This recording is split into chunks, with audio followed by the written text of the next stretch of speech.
ये हमारा poly house है जिसे हमने नर्सरी बनाने के लिए स्पेशली तैयार किया है। यहाँ हम लोग अपनी ट्रेज लगा देते हैं बेड पे, जो तीनों बेड बने हुए हैं हमारे, इस पर हमारी पॉलीथीन पड़ जाती है। उसके बाद बेड पे हम ये जो ट्रे हमारे रखे हुए हैं, ये तो ट्रे बिछा देते हैं। उसके बाद में इसमें फिलिंग कर दी जाती है, कोकोपीट और सीड डाल दिया जाता है। यहीं पर हमारा बीज तैयार हो जाती है। नर्सरी तैयार होने के बाद में फिर इसको हम लोग ले जाके खेत में मल्टीप्लाई।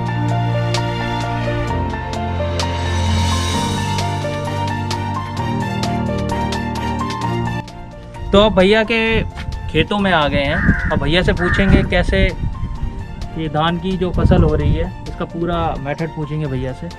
तो भैया साथ में है, तो भैया इसका पूरा आप हमको प्रक्रिया बताइएगा।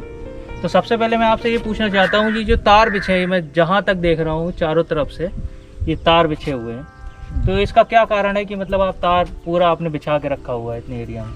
देखिए, ये जो आवारा पशु हैं, छुट्टा जानवर, उनकी समस्या होती है, आकर के चर जाते हैं, तो इसलिए ये तार चारों तरफ खेत के हम लोगों ने लगा रखा है। इससे हमारा कोई भी जानवर जो छुट्टा जानवर है वो आकर के नुकसान न कर पाए। तो ये उत्तर भारत की पूरी परेशानी है, तो वो मैं चाहता था कि आपसे शेयर करूं। तो काफ़ी किसानों की समस्या आ रही थी, किसान भाई कह रहे हैं कि भैया हमारी खेती थी सब तबाह हो है, तो इसीलिए मैंने भैया से पूछा कि ये क्यों किया आपने। तो अब मैं बात पे आता हूँ और किस टाइप से कि क्या प्रक्रिया है पूरी, तो भैया से पूरा कंफर्म करते हैं।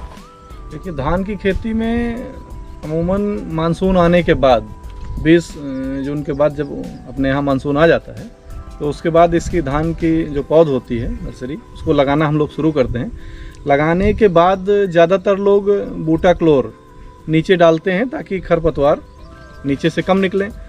और उसके बाद में जब ये थोड़ा सा धान का पेड़ ग्रोथ हो जाता है, जड़ पकड़ लेता है, जड़ पकड़ने के बाद में कभी कभी इसमें एक समस्या आती है, जड़ के पास से गलन होने लगती है, जिसको ब्लैक राड भी बोलते हैं, काला राड, मिट्टी के पास से ख़राब होने लगता है। तो उसके लिए सबसे अच्छी दवा है थायोफेनाइड, उसका स्प्रे कर सकते हैं हम लोग। और इसके बाद में फिर सेकंड लेवल पे जब हमारी बाली निकलना शुरू होती है तो फंगस लगता है, उस समय भी एक अच्छा फंगीसाइड का स्प्रे हम लोग कर सकते हैं। और रस चूसक कीड़े कुछ अटैक करने लगते हैं जिससे रस चूसते हैं, तो लैम्डा या कोई भी जो आसानी से उपलब्ध हो जाए, एक स्प्रे उस समय कर देना चाहिए। और फिर जब हमारा फल मैच्योरिटी पे आने लगता है जी, उसमें दूध ख़त्म होके मजबूती लेने लगता है, तो उस समय फंगस की एक समस्या आती है, जो अमूमन बहुत सारे लोग कहते हैं कि ये बीज जनित समस्या है। वैसे तो उसके लिए बीज को उपचारित करके बोना चाहिए, लेकिन फिर भी अगर बारिश ज़्यादा सामान्य से थोड़ा सा ज़्यादा हो जाती है उस समय पर, जब आपका धान तैयार होने की कंडीशन में, तब ये समस्या फंगस की आती है, हल्का सा उस पर स्पॉट बन जाता है जी, पीले रंग का।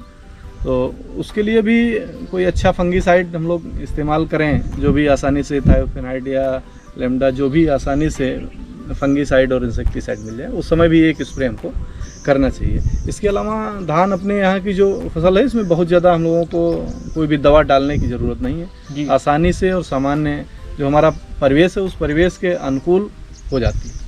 अच्छा, जो अभी टिड्डियों वाला जो चल रहा है उसको लेके आपका कुछ कहना है इसके बारे में? ये टिड्डियों के लिए वैसे तो सरकार काफ़ी प्रयास कर रही है कि जहाँ भी जिस क्षेत्र में जाती हैं तुरंत सरकार भी प्रयास कर रही है। हमारे किसान साथी भी, जो लोग जिनको भी जैसे भी संज्ञान में आए कि हाँ यहाँ पर टिड्डियों का अटैक हो गया है, तुरंत सरकार को, सरकारी जो भी एजेंसियाँ हैं जिनका नंबर हैं, उनको तुरंत सूचित करें ताकि वो आकर के इस पर प्रयास करें भगाने को इनके। बाकी अपनी तरफ से क्लोरोपाइरीफास का स्प्रे कर सकते हैं, और कोई भी ऐसी चीज़ जो आवाज़ करती हो, थाली है या ड्रम है या कोई भी ऐसी चीज़ जिससे आवाज़ हो तेज़ी से, तो उसको आप बजा करके आवाज़ करके भी उनको भगा सकते हैं। धन्यवाद आपका बहुत बहुत बताने के लिए। तो ये जो भैया ने बताया, और आप बहुत से मेथड हैं वो ये इस्तेमाल कर सकते हैं इसके लिए। तो अब मैं आपको बताऊँगा कि ये पूछना चाहता हूँ कि जो आप ऑर्गेनिक करते हैं, इनऑर्गेनिक करते हैं? नहीं, ऑर्गेनिक तो हम अपना अभी शुरुआत किए हैं, बेसिकली हमारा इनऑर्गेनिक की है। तो भैया अभी भैया की कुछ फसलें, अभी ये तो धान की खेती चली रही है, उसके साथ में अभी फसल कुछ आने वाली हैं, तो वो भी कवर करी जाएंगी। और वो भैया से पूछते हैं कौन कौन सी अभी आगे आने वाली भैया की फसलें हैं।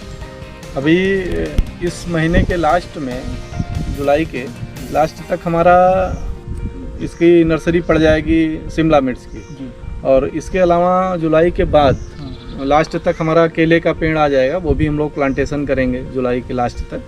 फिर नेक्स्ट मंथ अगस्त में अगर हम बात करते हैं तो अगस्त में हमारा स्ट्रॉबेरी का पेड़ आ जाता है, फिर उसको हम स्ट्रॉबेरी को अगस्त में लगाते हैं और अगस्त में ही हमारा तब तक ये जो नर्सरी हम डालेंगे जुलाई में, ये नर्सरी भी हमारी तैयार हो जाएगी। तो शिमला मिर्च का भी हम प्लांटेशन शुरू कर देंगे। इसके साथ में 56 कद्दू है, पीले कलर का और हरे कलर का, वो दोनों चीज़ें बुआई हो जाएंगी। धन्यवाद आपका। तो मैं ये कहना चाहता हूँ जो भी फसलें भैया करेंगे और उसके बारे में मैं आपको अपडेट देता रहूँगा और भैया से मिलता रहूँगा। तो मिलते हैं नेक्स्ट वीडियो में, तब तक अपना ख्याल रखें। जय हिंद, वंदे मातरम।